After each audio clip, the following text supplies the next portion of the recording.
ভাই টি-20 world cup শুরু হতেই অভিষেক শর্মার কপালটা একেবারে খারাপ যাচ্ছিল। একের পর এক ডাক আউট। দেখে তো ফ্যানরাও মাথায় হাত। প্রথম 4টে ম্যাচ মিলিয়ে মাত্র 15 রান। ভাবাই যাচ্ছিল না এই ছেলেটাই আবার কামব্যাক করবে। কিন্তু ক্রিকেট মানেই তো কামব্যাকের খেলা। জিম্বাবুয়ের বিরুদ্ধে ম্যাচে অভিষেক একেবারে আগুন ফর্মে 30 বলে 55 রান ঠুকে দিল। সাথে পুরো ইন্ডিয়া টিমও ঝড় তুলল ব্যাট হাতে। ফলাফল 72 রানে আরামে ম্যাচ জিতে নিল ভারত। ম্যাচ উদ্ধারে নিজের খারাপ সময়টা নিয়ে অভিষেক খুব সুন্দর করে বলেছে, শুরুর দিকে যখন ফর্ম একদম ভালো ছিল না তখন চারদিক থেকে ক্রিটিসিজম আসছিল, কিন্তু আবার ঘুরে দাঁড়িয়ে টিমের জন্য কিছু করতে পারা, এই ফিলিংটাই আলাদা।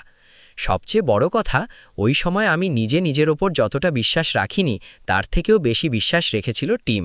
প্লেয়াররা, ক্যাপ্টেন, কোচ সবাই যেভাবে সাপোর্ট করেছে সেটা আমার কাছে খুব স্পেশাল। ওই বিশ্বাসটাই আমাকে ভরসা দিয়েছিল যে কোনো না কোনো ম্যাচে আমি ঠিক কামব্যাক করব। শেষমেশ সেটাই হলো। এইটাই বলে, খারাপ সময় থাকলেও হাল ছাড়লে চলবে না।